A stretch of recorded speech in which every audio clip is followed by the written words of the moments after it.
नमस्कार दोस्तों, आप सभी का आपके अपने यूट्यूब चैनल यूपी एग्ज़ाम मंत्रा पे एक बार फिर से स्वागत है। तो दोस्तों, कल की क्लास में हमने देखा था बौद्ध धर्म। तो अभी तक इतिहास में हम क्या क्या पढ़ चुके हैं। अभी तक हम प्राचीन भारत के इतिहास में पाषाण काल पढ़ चुके हैं, सिंधु घाटी सभ्यता पढ़ चुके हैं। फिर उसके बाद हमने वैदिक काल को पढ़ा। वैदिक काल के बाद हमने देखा कि उत्तर वैदिक काल, ऋग वैदिक काल में कैसे सामाजिक, आर्थिक, राजनीतिक परिवर्तन हो रहे हैं। फिर हम देखा उन्हीं परिवर्तनों के बीच 16 महाजनपदों को देखा। फिर उस समय देखते हैं तात्कालिक सामाजिक परिस्थितियों ने ऐसे वातावरण का निर्माण किया जिसमें जैन और बौद्ध धर्मों का उदय हुआ। आज के क्लास में हम उसके आगे देखेंगे, यानी कि जैन बौद्ध धर्म पढ़ चुके हैं, 16 महाजनपदों तक हम लोग समझ चुके हैं। अब ये समझिएगा कि उन्हीं 16 महाजनपदों में आज का जो हमारा टॉपिक है, पहले ये समझ लीजिए। आज के टॉपिक में हम देखेंगे मगध का उत्कर्ष। ठीक है, तो इसको समझेंगे कैसे, मगध का कैसे उत्कर्ष हुआ। ठीक है, मगध क्या था। तो हम लोग जब 16 महाजनपद पढ़ रहे थे तो आप लोगों को याद होना चाहिए कि मगध जो है उन 16 महाजनपदों में एक महाजनपद था। ठीक है, मगध क्या था। मगध आपका पहले हम बैकग्राउंड थोड़ा चीज़ों को समझेंगे, कि स्टोरी टाइप में आपको बता देंगे पूरी चीज़ें। उसके बाद जो है पीपीटी को हम दिखाएंगे। ठीक है, क्योंकि जो इस तरीके से माइंड मैप बनता है वो ऐसे नहीं बनता। तो मगध क्या था। मगध आपका एक महाजनपद था। एक महाजनपद था। जो 16 महाजनपद हम पढ़े थे, उन्हीं महाजनपदों में एक महाजनपद मगध था, जिसकी राजधानी क्या थी। जिसकी राजधानी थी राजगृह। जिसकी राजधानी क्या थी। जिसकी राजधानी थी राजगृह। ठीक है, तो ये महाजनपद जो था ये अपनी सामाजिक, राजनीतिक और जो इसकी आर्थिक विशेषताएं थी, बेसिकली ये ऐसे जगह पे स्थित था जो मगध था। मगध कहाँ है। मगध वर्तमान में बिहार में था, जहाँ बिहार बोध गया पड़ता है वहीं पे है। तो मगध उसी उसी जो है लोकेशन के आसपास ये मगध साम्राज्य फैला हुआ था। तो हुआ क्या कि मगध जो है आर्थिक रूप से कालांतर में, मतलब आगे के समय में आर्थिक रूप में कैसे, देखिए इसकी जो भौगोलिक स्थिति है ना, भौगोलिक स्थिति है कि ये जो है बेसिकली गंगा यमुना का जो गंगा है, सोन नदियाँ हैं, तो उन्हीं नदियों के दोआब में ये बसा हुआ है। तो वहाँ क्या था कि वहाँ कृषि बहुत अच्छी होती थी। कृषि अच्छी होती थी तो व्यवसाय अच्छा होता था। नदियाँ थी, नदियाँ होने की वजह से क्या था कि आपका एक जलीय मार्ग बन जाता था। जलीय मार्ग से क्या होता था, व्यवसाय को बहुत प्रोत्साहन मिल रहा था, व्यवसाय अच्छा था। इसी के नीचे जो है कलिंग वगैरह था, जहाँ से अच्छी अच्छी हाथियाँ मिलती थी कलिंग के जंगलों में। तो हाथियों का उस समय बहुत उपयोग था युद्धों में। तो यानी कि ये ऐसी जगह पे था, इसकी भौगोलिक स्थिति ऐसी थी जिससे इसकी आर्थिक स्थिति मजबूत हुई। और इसको जो है, जो यहाँ के राजा हुए वे भी जो है बहुत प्रभावशाली, प्रतिभाशाली हुए। तो ओवरऑल क्या हुआ कि मगध जो है, जो 16 महाजनपद पे उनमें सबसे प्रभावशाली हुआ। ठीक है, सबसे प्रभावशाली और सबसे बड़ा हुआ, जो कि आगे चलकर कई महाजनपदों को जीतता है और अपने क्षेत्राधिकार में शामिल करता है। तो ठीक है, तो मगध महाजनपद पूछा जाए आपसे कि भैया क्यों वो बाद में इतना प्रभावशाली बनता है, 16 में से सबसे ज़्यादा महान, सबसे ज़्यादा बड़ा हो जाता है, क्योंकि उसकी आर्थिक, राजनीतिक और भौगोलिक विशेषताएं ऐसी थी। ठीक है, उसके बाद देखते हैं कि अच्छा शुरुआत कैसे होती है इन चीज़ों की। तो शुरुआत होती है, मगध साम्राज्य का जो संस्थापक माना जाता है, मगध का संस्थापक माना जाता है बृहदत्त को। किसको माना जाता है। बृहद्रथ को। बृहद्रथ क्या थे, आपके जो है मगध के संस्थापक थे। ठीक है, इन्होंने मगध साम्राज्य की स्थापना की। तो आपसे पूछा जाए मगध का संस्थापक कौन था, बृहदत्त। उसके बाद हम देखें संस्थापना के बाद जो है मगध में कुछ जो इम्पॉर्टेंट स्टार्टिंग के जो वंश होते हैं उनके बारे में देखते हैं। तो आपका हर्यक वंश आता है, जैसे स्थापना हो गई उसके बाद हर्यक वंश आता है। फिर आपका शिशुनाग वंश आता है, शिशुनाग वंश आता है। शिशुनाग वंश के बाद नंद वंश आपका आता है। नंद वंश के बाद आपका मौर्य वंश आता है। नंद वंश, शिशुनाग वंश, फिर आपका आता है नंद वंश, फिर आपका आता है मौर्य वंश। तो ये ऐसे कुछ वंश आते हैं जिनमें बहुत प्रभावशाली क्या होते हैं, शासक होते हैं, और मगध को जो है स्वर्णिम ऊंचाइयों तक पहुंचाते हैं। वहाँ क्या राजनीतिक रूप से, सामाजिक रूप से और स्थापत्य कला में भी देखते हैं बहुत ज़्यादा वो जो है मगध जो है उन्नति करता है। ठीक है, तो ये था थोड़ा सा हमने समझा कि बृहदत्त नाम का एक व्यक्ति था जिसने मगध साम्राज्य की स्थापना की, और कालांतर में उसमें हर्यक वंश, शिशुनाग वंश, नंद वंश और मौर्य वंश जैसे जो है वंश आए। ठीक है, जिन्होंने मगध पे शासन किया। तो यहाँ पे देखते हैं, थोड़ा सा इसको याद करने की एक ट्रिक है। इसको याद करने की एक ट्रिक है, आप कई जगह सुने होंगे, हसीन, मसूक, शाह। ठीक है, तो ये मगध के जो है साम्राज्य की कैसे जो है एक किस क्रम में, मतलब पहले कौन आया बाद कौन आया, तो उसी क्रम में। जैसे हा से होता है आपका हर्यक वंश, फिर शिशुनाग वंश आया, फिर नंद वंश आया। ठीक है, हर्यक वंश, शिशुनाग वंश आया, फिर आपका, फिर उसके बाद आपका आया नंद वंश, फिर आपका आया मौर्य वंश, फिर आपका आया शुंग वंश, फिर आपका आया कण्व वंश, फिर आपका आया शातवाहन वंश। तो ये क्रम पूछता है कभी कभी कि क्या क्रम है, मतलब पहले कौन आया, पहले कौन सा वंश था, बाद में कौन सा वंश था। तो ये जो है ट्रिक आप लोग याद कर लीजिएगा। ठीक है, हसीन, मसूक, शाह, जिससे ये हो जाएगा हर्यक, शिशुनाग, नंद, शुंग और कण्व सातवाहन, आपको ये क्रम इनका याद हो जाएगा। ठीक है, तो सबसे पहले हम आज इन्हीं जो है राजवंशों को पढ़ेंगे, बेसिकली इन्हीं राजवंशों को पढ़ेंगे। तो आज की क्लास में हम क्या देखेंगे, आज की क्लास में हम हर्यक वंश देखेंगे, शिशुनाग वंश देखेंगे और नंद वंश देखेंगे। फिर देखेंगे कैसे नंद वंश का पतन होता है, नंद वंश का जो एक शासक था घनानंद, कैसे उसकी उद्दंडता की वजह से साम्राज्य का विनाश हो जाता है। और एक ब्राह्मण था जिसका नाम क्या था, चाणक्य। चाणक्य ने एक बालक मौर्य को मगध का शासक बना दिया घनानंद की हत्या करवा के, यानी कि घनानंद को पराजित करवा के। तो ये देखेंगे हम परसों की क्लास में। आज की क्लास में हमारा फोकस होगा हर्यक वंश, शिशुनाग वंश और नंद वंश।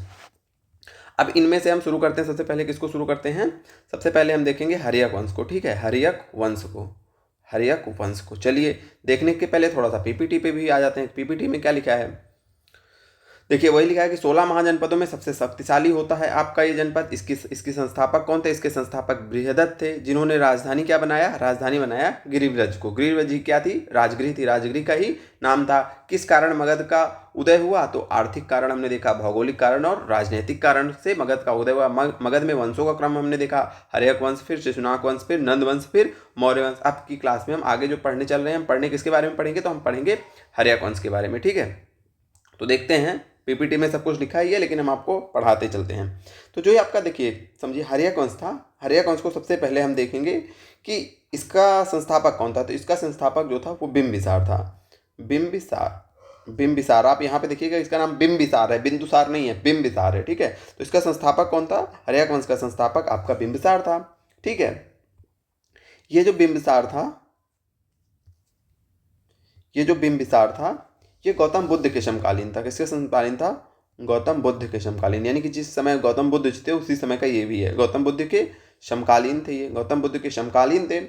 और इनका एक और नाम था, इनको श्रेणिक नाम से जाना जाता है। किस नाम से, श्रेणिक नाम से जाना जाता है। और इसने अपनी राजधानी क्या बनाई, इसने अपनी राजधानी बनाई राजगृह को। किसको, राजगृह को। इसको बहुत शौक था साम्राज्य विस्तार का, इसको बहुत शौक था साम्राज्य विस्तार का। तो इसने जो है कई जगहों पे आक्रमण किया, जैसे वैशाली पर आक्रमण किया। इसने आक्रमण किया जो है आपके अंग के ऊपर, कहाँ पे, अंग पे। लेकिन वैशाली में इसका आक्रमण असफल था, वैशाली में इसका आक्रमण असफल था। और अंग में इसने सफल आक्रमण, यानी कि अंग को जीत लिया था, अंग महाजनपद इसने जीत लिया था। ठीक है, आगे ये क्या करता है देखते हैं कि इसको साम्राज्य विस्तार का इतना शौक था कि साम्राज्य विस्तार के क्रम में इसने दो नीतियां अपनाई। पहले भैया युद्ध करो, और जहाँ युद्ध से ना बात बने वहाँ क्या कर लो, वहाँ विवाह कर लो, वहाँ क्या कर लो, विवाह कर लो। इसने बहुत सारे विवाह किए साम्राज्य बढ़ाने के दृष्टिकोण से। तो युद्ध में हमने देखा कि वैशाली पे आक्रमण किया, क्यों, तो जीत नहीं पाया, अंग पे सफल आक्रमण किया। विवाह में देखते हैं, तो विवाह में इसने जो है 3 जगह से विवाह कर लिया। कौशल की राजकुमारी से विवाह कर लिया, वैशाली की राजकुमारी, देखो वैशाली को जीत नहीं पाया, वहाँ की राजकुमारी से विवाह कर लिया। क्षेमा थी जो है भद्र, ये आपका पंजाब में पड़ता है, पंजाब की राजकुमारी। ठीक है, पंजाब की राजकुमारी थी, पंजाब की राजकुमारी। इन तीनों लोगों से इन्होंने, वैशाली, कौशल और पंजाब की राजकुमारी से इन्होंने क्या कर लिया, विवाह कर लिया। कौशल की जो राजकुमारी थी उनका तो नाम है महाकोशला देवी, महाकोशला देवी, इनका नाम ही सरल है, महाकोशला, कोशला और कौशल। और जो वैशाली से, जहाँ मतलब वैशाली की राजकुमारी का नाम था चेल्लना, क्या था, चेल्लना। इसी चेल्लना से जो है आगे इनके लड़के अजातशत्रु का जन्म होता है। अजातशत्रु की ये माँ थी चेल्लना, अजातशत्रु की ये माँ थी। ठीक है, उसके बाद जो आपका पंजाब की राजकुमारी थी उनका क्या नाम था, उनका नाम था क्षेमा। तो इस प्रकार इसने युद्ध और विवाह के माध्यम से साम्राज्य विस्तार किया। उसके बाद इसमें अब हम देखते हैं इनके कुछ पॉइंट्स को। यहाँ पे हमने एक स्टोरी समझ ली कि भैया बिंबिसार था, गौतम बुद्ध के समकालीन था। श्रेणी किसका एक और नाम था, राजधानी इसने राजगृह बनाई। वैशाली इसने साम्राज्य विस्तार के लिए 2 दृष्टिकोण अपनाए, बोला युद्ध भी करो और भैया जहाँ बात न बने वहाँ कर लो शादी। युद्ध के माध्यम से अंग को जीता, वैशाली पे भी आक्रमण किया था किंतु सफल नहीं हुआ। और विवाह किया इसने कौशल, वैशाली और पंजाब की राजकुमारियों से। अब देखते हैं यहाँ पे, ठीक है, देखिए ये आपका सबसे पहला जो पॉइंट लिखा है वो लिखा है कि मगध का प्रथम वंश एवं इस वंश के रूप, ये जो है हर्यक वंश की विशेषता बताया गया है यहाँ पे कि जो आपका हर्यक वंश था ये मगध का प्रथम वंश था, ये मगध का प्रथम वंश था। और इसको पितृहंता वंश के रूप में जाना जाता है। किसको जाना जाता है पितृहंता वंश के रूप में, तो आपके हर्यक वंश को। क्यों जाना जाता है आगे हम देखेंगे। फिर संस्थापक इस वंश का कौन था, बिंबिसार था, हमने देखा राजगृह को अपनी राजधानी बनाया। और एक पॉइंट ये याद रखिएगा कि इनका एक चिकित्सक था। क्या नाम था इनके? इनका एक चिकित्सक था जिसका नाम क्या था? जिसका नाम था जीवक। जीवक को क्यों पढ़ रहे हैं भैया? इन्होंने अपने चिकित्सक जीवक को, ये जीवक बहुत टैलेंटेड था, बहुत अच्छा सुयोग्य डॉक्टर था, बहुत बढ़िया डॉक्टर था। तो इसने जो है भगवान बुद्ध के समकालीन थे ना, तो भगवान बुद्ध बीमार हुए थे उस समय। तो बुद्ध और एक थे अवंती के राजा, अवंती के राजा उनका क्या नाम था? उनका नाम था चंड प्रद्योत।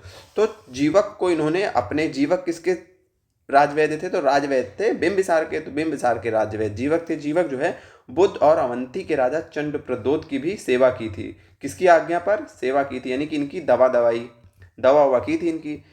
किसकी? बुद्ध और अवंती की। तो इनके जो राजवैद्य थे बुद्ध एवं अवंती के राजा प्रद्योत की सेवा की थी। किसने की थी? जीवक ने की थी। जीवक कौन थे? जीवक बिंबिसार के राजवैद्य थे। तो बिंबिसार ने भेजा, भैया कहा जाओ भगवान बुद्ध बीमार है और हमारे परम मित्र राजा चंड प्रद्योत बीमार है, उनकी दवा करके आओ। तो ये गए, उनकी दवा करके आए। फिर हमने देखा कि बिंबिसार ने साम्राज्य विस्तार की 2 नीतियों को अपनाया। पहला तो भैया आक्रमण कर लो, जहां आक्रमण से बात न बने वहां कर लो शादी। ठीक है, शादी के क्रम में हमने देखा कि इन्होंने काशी, ठीक है सॉरी कौशल की राजकुमारी जो थी उनसे विवाह किया था। क्या नाम था उनका? महाकोशला देवी। क्या नाम था? महाकोशला देवी। ठीक है, जब इन्होंने महाकोशला देवी से विवाह किया था उसी समय इनको काशी दहेज में मिल गया था। काशी, जो अभी काशी आप लोग सुने होंगे, काशी वाराणसी ना, तो देखिए कैसे विवाह में दहेज लेके साम्राज्य बढ़ा दे रहे हैं। ठीक है, तरीका था, टैलेंट था। उसके बाद देखा हमने चेलना थी। चेलना, इनको ऐसे भी लिखा जाता है, चेलना कहीं कहीं ऐसे लिखा रहता है। तो चेलना थी आपकी वैशाली की राजधानी। क्षेमा थी आपकी भद्रया की पंजाब की राजकुमारी। ठीक है, आक्रमण करके इन्होंने अंग को जीता और वैशाली पर भी आक्रमण किया था, किंतु असफल आक्रमण रहा वैशाली पर। ठीक है, ये हो गई बात बिंबिसार की। अब होता क्या है ना, अब इस स्टोरी में आगे पढ़िए। अब बिंबिसार जब इतना कुछ कर लेता है तो होता क्या है कि एक दिन इनका बिंबिसार का लड़का इनसे गुस्सा आता है, कहता है पिताजी बहुत हुआ, आप शासन वासन कर लिए। इनकी कर देता है हत्या। कौन करता है इनकी हत्या? इनका लड़का। इसीलिए इसको पितृहंता वंश कहते हैं। किसमें देखेंगे कि हमारे जितने भी इनका लड़का इनकी हत्या कर दिया, उसका नाम क्या था? अजातशत्रु। अजातशत्रु इनका पुत्र बेटा था और वो शत्रु बन गया अपने पिताजी का ही। वैसे ही फिर इनके भी साथ हुआ। अजातशत्रु का बेटा आता है उदयन। क्या आता है? उदयन। उदयन भी हत्या कर देता है अपने पिता अजातशत्रु की। ये इनकी हत्या कर दिए। तो यहाँ पे पितृहंता वंश बोला जा रहा है भैया। आप सब अपने पिताजी को निपटा के राजगद्दी बैठना चाह रहे हैं। ठीक है, चलिए, कम से कम इतने खतरनाक लोग आजकल नहीं है, केवल उसी समय थे, कुछ ज़्यादा ही खतरनाक थे, अपने पिताजी को निपटा दे रहे हैं। हाँ चलिए, तो हमने देखा कि बिंबिसार की अब हो गई हत्या। तो अब कौन आ गए? अब आ गए भैया हमारे अजातशत्रु। कौन आ गए? अजातशत्रु राजा बन गए। तो अब अजातशत्रु राजा बन गए तो इनके कारनामों को देखेंगे भैया, इन्होंने क्या किया। नाम ही इनका इतना खतरनाक है, अजातशत्रु। तो अब देखेंगे हम अजातशत्रु के कारनामों को। सबसे पहला कारनामा है तो इन्होंने क्या किया भैया, इन्होंने 1492 BC में, ईसा पूर्व में, अपने पिताजी को निपटा दिया। पिता की क्या कर दी? अपने हत्या कर दी। ठीक है, उसके बाद इनका जो अगला इन्होंने एक काम किया इंपॉर्टेंट, इन्होंने भी शुरू कर दिया आक्रमण अपने साम्राज्य के विस्तार के लिए। तो आक्रमण करने क्रम में इन्होंने 2 जगह को जीता, वैशाली को जीता और प्लस काशी को जीता और वैशाली को जीता। ठीक है, किसने जीता काशी और वैशाली को?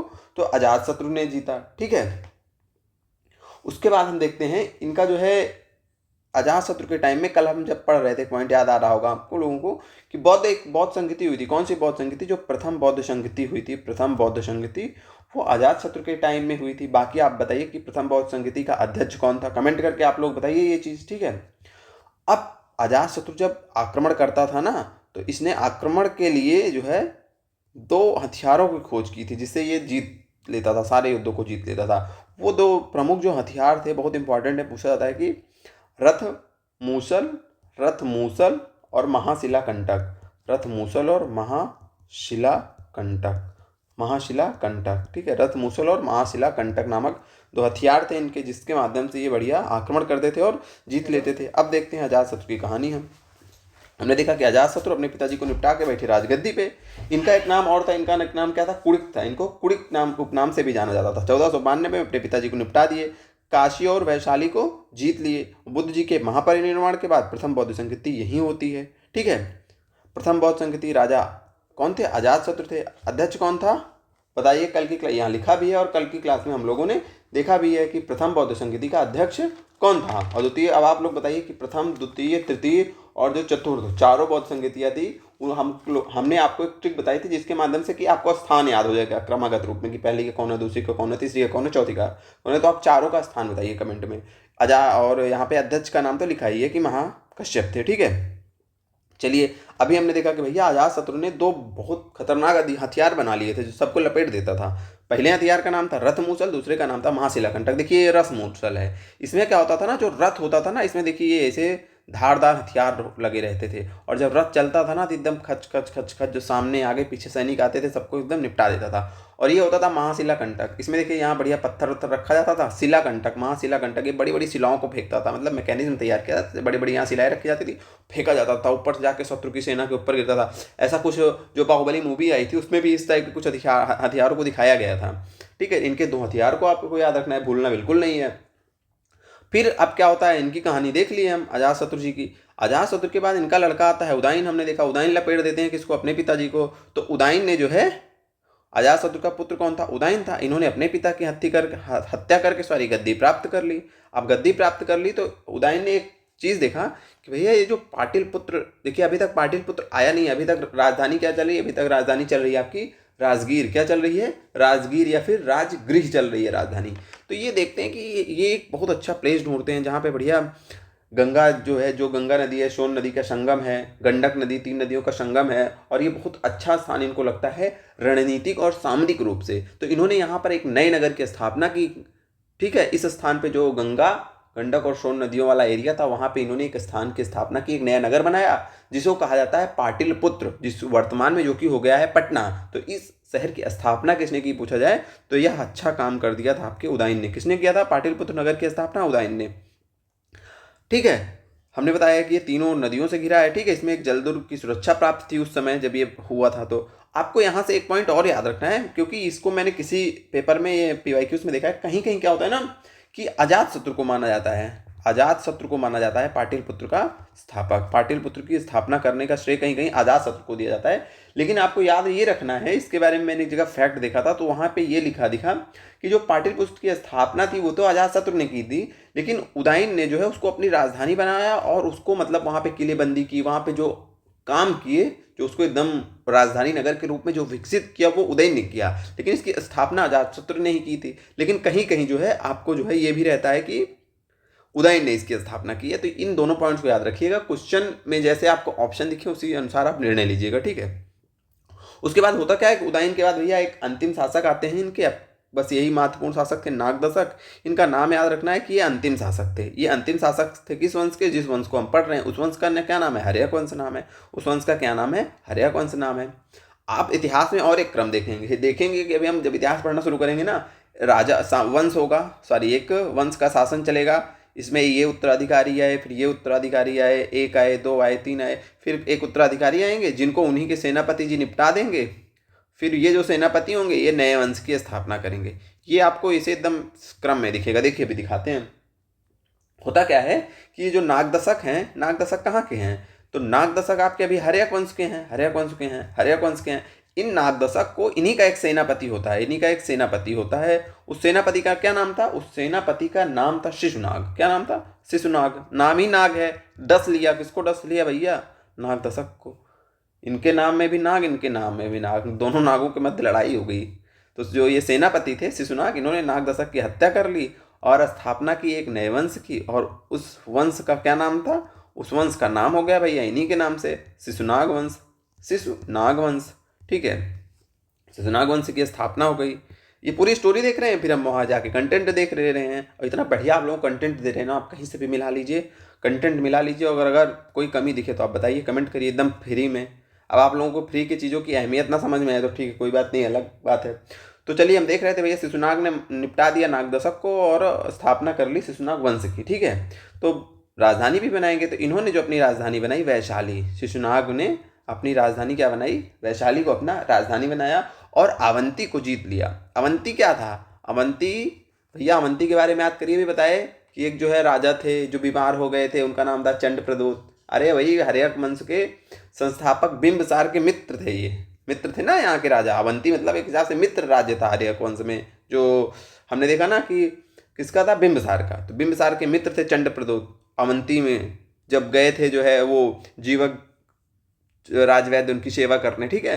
तो उस अवंती को इन्होंने, शिशुनाग ने भैया जीत लिया, अवंती को क्या किया, जीत लिया, जीत कर मगध में मिला लिया, ठीक है। एक स्टेट ये और जीतते हैं, उसका नाम था वत्स, एक महाजनपद और जीतते हैं। तो जो महाजनपदों को इन्होंने जीत लिया, किसने जीत लिया, शिशुनाग ने जीत लिया। अब इनके भी उत्तराधिकारी आते हैं। शिशुनाग के उत्तराधिकारी का क्या नाम था, शिशुनाग के उत्तराधिकारी का नाम था भैया कालाशोक। अब कालाशोक आते हैं, बस शिशुनाग के बारे में इतना ही पॉइंट याद रखना है। कालाशोक आते हैं, कौन आता है, कालाशोक आते हैं। नाम कितना खतरनाक है, कालाशोक, कालाशोक। हाँ, इन्होंने क्या किया, इन्होंने राजधानी फिर परिवर्तित कर दी। देखिए राजधानी याद करते रहिएगा कि किस किस समय क्या है। इन्होंने राजधानी को फिर से क्या कर दिया, इन्होंने राजधानी को कर दिया पाटिलपुत्र। क्या कर दिया, पाटिलपुत्र कर दिया, ठीक है। और इन्होंने एक राजधानी और बनाई, सांस्कृतिक राजधानी, सांस्कृतिक राजधानी। तो सांस्कृतिक राजधानी के रूप में वैशाली थी आपकी। तो आपसे पूछा जाए कि कालाशोक में की सांस्कृतिक राजधानी क्या थी, तो वैशाली थी। राजनीतिक राजधानी या फिर केवल राजधानी या फिर प्रशासनिक राजधानी पूछा जाए तो आपकी पाटिलपुत्र थी। शिशुनाग ने तो वैशाली को बनाई थी, लेकिन इन्होंने फिर से पाटिलपुत्र को राजधानी कर दिया, ठीक है। पाटिलपुत्र की स्थापना किसने की थी, अभी हमने देखा। तो ये हुआ पॉइंट। उसके बाद याद रखना है कि भैया द्वितीय बौद्ध संगति आपको याद आ रही है, कालाशोक के समय, आरबीपी के, राजगिरी, वैशाली। तो द्वितीय बौद्ध संगति किसके समय हुई थी, इन्हीं के समय हुई द्वितीय बौद्ध संगति। कालाशोक के टाइम में हुई द्वितीय बौद्ध संगति, बौद्ध सभा हम उसको कह सकते हैं, द्वितीय बौद्ध सभा। द्वितीय बौद्ध सभा के बारे में बाकी चीज आप लोग बताइए जो कल हम लोगों ने देखा है, ठीक है। उसके बाद हर्यक वंश के अंतिम शासक आ जाते हैं। अरे सॉरी, कौन सा वंश पढ़ रहे हैं हम, शिशुनाग वंश। शिशुनाग वंश के, इनके बारे में इतनी ही चीज याद रखनी। शिशुनाग वंश के अंतिम शासक आ जाते हैं नंदीवर्मन। नंदीवर्मन तो हम लोगों ने ट्रेंड देखा भाई, अंतिम होंगे तब इनको कोई निपटाएगा। और वो कौन होगा, वो होगा सेनापति। सेनापति वह है कौन है, महापद्मनंद। महापद्मनंद, महापद्मनंद ने इनकी कर दी हत्या। अब जब हत्या कर दी तो महापद्मनंद क्या करेंगे भैया, स्थापना करेंगे नए वंश की, नवीन वंश की। और कि कौन सा होगा वो वंश, वो होगा भैया आपका नंद वंश। क्या होगा आपका, नंद वंश। तो एक नया वंश आ गया, नंद वंश। अब नंद वंश में देखेंगे कि कौन कौन इंपॉर्टेंट है। कह रहे हो आप भी, सोच रहे हो कितना वंश पढ़ा दे रहे हो, सबको पहले ला रहे हो फिर उनके सेनापति से मरवा दे रहे हो आप। हाँ, देख लेते हैं नंद वंश के बारे में। तो नंद वंश आ गया, महापद्मानंद ने निपटा दिया नंदीवर्मन को, और आ गया नंदवर्मन। एक चीज और देख रहे होंगे, बड़ी इंटरेस्टिंग चीज, ये महापद्मनंद ने जिसको निपटाया उसके नाम में क्या है, नंदीवर्मन। नंद नंद करके यहाँ पे भी है। और उसी प्रकार को नाग दशक को किसने निपटाया, अभी ऊपर हमने देखा शिशुनाग ने निपटा दिया था ना। ये देखिए, नाग दशक को शिशुनाग ने निपटा दिया। मतलब नाम वाम सब एकदम बढ़िया चल रहा था, आगे वाले नाम को पीछे वाले नाम वाले निपटा रहे थे ना। मतलब इनके भी नाम, इनके नाम के पीछे नंद है, इनके नाम के आगे नंद है, उनके नाम के आगे नाग था, उनके नाम के पीछे नाग था ना। चलिए अब नंद वंश में देखते हैं, ज़्यादा बातें नहीं करते हैं। तो नंद वंश की स्थापना कौन कर दिया, नंद वंश की स्थापना आपने कर दिया महापद्मनंद, ठीक है। महापद्मनंद जी ने नंद वंश की स्थापना कर दी, किसको निपटा के, तो नंदीवर्मन को निपटा दिया। महापद्मनंद के बारे में देखते थे, ये भी वो खतरनाक आदमी थे भैया। इनको बोला जाता है सर्व छत्रांतक, सभी क्षत्रियों का अंत करने वाला। ये जो क्षत्रिय थे ना, ये उनसे बहुत घृणा करते थे। ये एक तरफ से क्षत्रियों को निपटा रहे थे। परशुराम याद है, परशुराम का जिक्र आता है ना, जिन्होंने सृष्टि से क्षत्रियों को निपटा दिया था। तो इनको भी परशुराम का अवतार बोला जाता है, परशुराम का दूसरा रूप बोला जाता है। क्या बोला जाता है, परशुराम का दूसरा रूप, क्योंकि ये भी धरतियों को, इनका मिशन था कि निपटा दो क्षत्रियों का दूसरा रूप, ठीक है। भार्गव या फिर भार्गव बोलते हैं इनको, ठीक है, निपटा रहे थे। उसके बाद इन्होंने उपाधि धारण की, एक और उपाधि इन्होंने धारण की। उपाधि का क्या नाम था, एक राट। एक राट की इन्होंने उपाधि धारण की, ठीक है।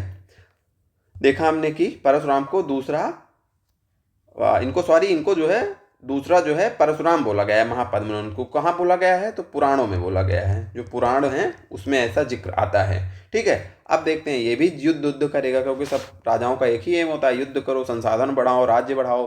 तो ये भी युद्ध करते हैं कलिंग पे। कहाँ पे करते हैं, कलिंग पे। युद्ध ही नहीं करते, कलिंग को जीत लेते हैं, कलिंग को जीत लेते हैं, कलिंग को जीत लेते हैं। और वहाँ से एक जैन भगवान, एक जैन मूर्ति लेते आते हैं। और वो जैन मूर्ति किसकी थी, जिनसेन की।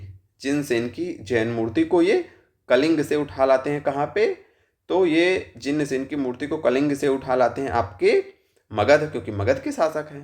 तो इन्होंने कलिंग पे आक्रमण किया, जीता, और वहाँ से जिनसेन की मूर्ति को कहाँ उठा लाए, मगध उठा लाए। चलिए, जब कलिंग गए थे ना, तो कलिंग में भाई लिखा भी गया होगा, तो कलिंग में एक अभिलेख है, खारवेल अभिलेख है, खारवेल का हाथी गुम्फा अभिलेख है, खारवेल का हाथी गुम्फा अभिलेख, हाथी गुम्फा अभिलेख, हाथी गुम्फा या हाथी गुफा अभिलेख। तो इस खारवेल के हाथी गुफा अभिलेख में लिखा है कि इन्होंने कलिंग में नहरों का निर्माण करवाया। किसने? भैया वहाँ से जीते, उसके बाद वहाँ पे देखो निर्माण भी करवा रहे हैं, नहरों का निर्माण, कलिंग का निर्माण। जब कलिंग को अपने साम्राज्य में शामिल कर लिया तो कलिंग में इन्होंने नहरों का निर्माण करवाया। इसकी जानकारी कहाँ मिलती है? इसकी जानकारी हमें मिलती है आपके खारवेल के हाथी गुम्फा अभिलेख से। अब देखिए इनका भी बहुत कारनामा हो गया, इतनी बातें इनके बारे में याद रखनी है। फिर इस वंश के एक शासक आते हैं घनानंद। ठीक है, घनानंद बहुत अय्याश टाइप के आदमी थे घनानंद एकदम। तो इन घनानंद के दरबार में क्या होता है ना, घनानंद के बारे में थोड़ा जानिए, इनके बारे में कुछ जानना वानना है नहीं। एक बार इनके दरबार में एक ब्राह्मण आता है। वो ब्राह्मण दिखने में थोड़ा कुरूप लग रहा था, इन्होंने उस ब्राह्मण का उपहास कर दिया। तो वो ब्राह्मण एकदम गुस्सा आ गया था, भाई खतरनाक आदमी था। बोला अब मैं तुमको इस मगध की जो है राजगद्दी से जो है भगा दूंगा निकाल के। ठीक है, तो उसी ब्राह्मण का नाम था चाणक्य। क्या नाम था उस ब्राह्मण का? नाम चाणक्य, जिसने बाद में हम देखते हैं कि मौर्य वंश के चंद्रगुप्त मौर्य की सहायता से मौर्य वंश की स्थापना की और नंद वंश का अंत हो गया। तो घनानंद के बारे में क्या याद रखना है कि भैया घनानंद सबसे अंतिम शासक थे। घनानंद सबसे अंतिम शासक थे।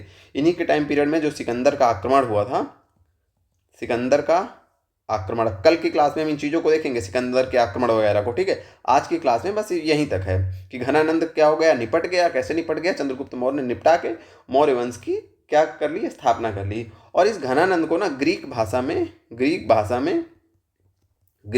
में इसको अग्रामीज कहा जाता है, अग्रामीज कहा जाता है। ठीक है, अग्रामीज कहा जाता है। और ये स्टोरी कहाँ मिलती है? जो भी हमने आपको बताया कि चंद्रगुप्त निपटा देते हैं घनानंद को और मौर्य वंश की स्थापना करते हैं। तो एक लोग हैं विशाख दत्त, इन्होंने लिखी है एक पुस्तक जिसका नाम है मुद्रा राक्षस। क्या नाम है? मुद्रा राक्षस। तो विशाख दत्त की जो मुद्रा राक्षस है उसी में जो है घनानंद के पतन की और चंद्रगुप्त के उत्कर्ष की कहानी है। ये हो गई पूरी स्टोरी। अब आप लोग सोच रहे होंगे कि भैया इतना तेज समझा दिया गया, कुछ आप लोगों ने नोट्स बना नहीं ला पाया। तो अब नोट्स में हम आपका रिवीजन करते हैं। ये हो गया आपका कंटेंट, पूरा कहानी की तरह आपके दिमाग में एकदम छप जाएगा। तो कहाँ हम लोगों ने कहाँ से शुरू किया था? हाँ, शिशुनाग वंश में। देखिए तो यहीं तक था। देखिए शिशुनाग वंश हमने देखा कि नाग दशक रिवीजन कर रहे हैं, समझ लीजिए ये पीपीटी से हम। तो क्या हुआ, जो आपका नाग दशक था इसकी हत्या किसने कर दी? इसकी हत्या कर दी इनके सेनापति शिशुनाग ने और स्थापना की शिशुनाग वंश की। ठीक है, राजधानी क्या थी? वैशाली थी। और इस शिशुनाग ने जो है अवंती को जीतकर मगध में मिला लिया था। इतने ही पॉइंट देखे थे। फिर आते हैं कालाशोक, अगले जो है इसके शासक थे। किस वंश के हैं? शिशुनाग वंश के, जिनको काकवर्ण के नाम से जाना जाता है। इनको एक और भी नाम था काकवर्ण। ठीक है, इसने राजधानी को पुनः पाटिलपुत्र में कर दिया और एक और सांस्कृतिक राजधानी बनाई जो कि थी आपकी वैशाली। इन्हीं के समय द्वितीय बौद्ध सभा का आयोजन होता है और शिशुनाग वंश का जो अंतिम शासक था वो नंदीवर्मन था, जिसको उनको मंत्री महापद्मनंद ने निपटा दिया, सॉरी सेनापति ने। ठीक है, सेनापति बहुत खतरनाक थे इस समय के। अब आता है नंद वंश, जिसकी स्थापना महापद्मनंद ने की। महापद्मनंद ने इसकी स्थापना की और उसमें सर्वछत्रांतक और एक राट की उपाधि धारण की। क्यों? क्योंकि एक सर्वछत्रांतक, क्यों? ये सभी क्षत्रियों का अंत करना चाहता था, इसीलिए इसे परशुराम का दूसरा अवतार बोला जाता है। ये कहाँ बोला गया है? ये ज़्यादा इसको पुराणों में बोला गया है। फिर उसके बाद देखते हैं कि इस वंश का अंतिम शासक आता है महापद्मनंद के बारे में। अच्छा, कलिंग विजय, हाँ देखते हैं, कलिंग पे आक्रमण करता है, वहां से जैन मूर्ति जो है जिनसेन को उठा लाता है मगध में। और कलिंग में ये क्या बनवाता है? नहर को भी बनवाता है। इसका प्रमाण कहाँ मिलता है? तो हाथी गुम्फा अभिलेख में मिलता है। उसके बाद देखते हैं घनानंद को। घनानंद क्या था? इन्हीं जो है नंद वंश का अंतिम शासक था। नंद वंश का अंतिम शासक का इन्हीं के टाइम में 326 में जो सिकंदर था वो यूनान से यहाँ पे क्या करता है? आक्रमण करता है। ठीक है, कहाँ से? यूनान से आपका आक्रमण करता है, यहाँ से आता है बढ़िया तड़कता भड़कता, भारत पे आक्रमण करता है सिकंदर आपका। ठीक है, इस सब चीज़ों को समझ लिया। तो उसके बाद हम देखते हैं कि नंद वंश का पतन हो जाता है और इसकी जानकारी कहाँ में मिलती है? तो विशाख दत्त की मुद्रा राक्षस में मिलती है कि कैसे जो है चंद्रगुप्त मौर्य ने जो है आपके नंद वंश का क्या किया? पतन किया, यानी कि इसको जो है हराया और एक जो है नए वंश की स्थापना की, जिसका क्या नाम था? जिसका नाम हुआ मौर्य वंश। ठीक है, तो कल की क्लास में, आज की क्लास यहीं खत्म करते हैं। कल की क्लास में हम देखेंगे कि जो ये सिकंदर को अंदर का आक्रमण हो रहा है ना, पहले आक्रमण देखेंगे कि भैया कर लो आक्रमण, कौन कौन आक्रमण कर रहा है भारत पे, पहले किस, आप लोगों को बताएंगे बहुत कि सबसे पहले कौन भारत पे आक्रमण किया था। इन चीज़ों को देखेंगे, प्राचीन भारत में पहला विदेशी आक्रमण कौन हुआ था, और इन चीज़ों को समझेंगे। ये जो आपके हैं सिकंदर इनको देखेंगे कि इन्होंने क्या किया, कैसे आए, कैसे गए। ठीक है, उसके बाद उसकी अगली जो क्लास होगी वो हमारी मौर्य वंश की क्लास होगी। तो बताइएगा कि ये क्लास कैसी लग रही है, कंटेंट आप लोगों को कैसा लग रहा है। ठीक है, बाकी कोई सुझाव, कोई और चीज़ आपको दिखाना ही है, कोई गलती हुई है तो उसको भी आप कमेंट करके बताइए, क्योंकि भैया हम सभी मानव हैं और मानव से गलती होती रहती है। बाकी वीडियो अच्छा लगा हो तो दोस्तों से शेयर करिए, चैनल को सब्सक्राइब करिए, वीडियो को लाइक करिए। मिलते हैं फिर से किसी नए वीडियो में। बहुत बहुत धन्यवाद आप सभी का सपोर्ट बनाने के लिए।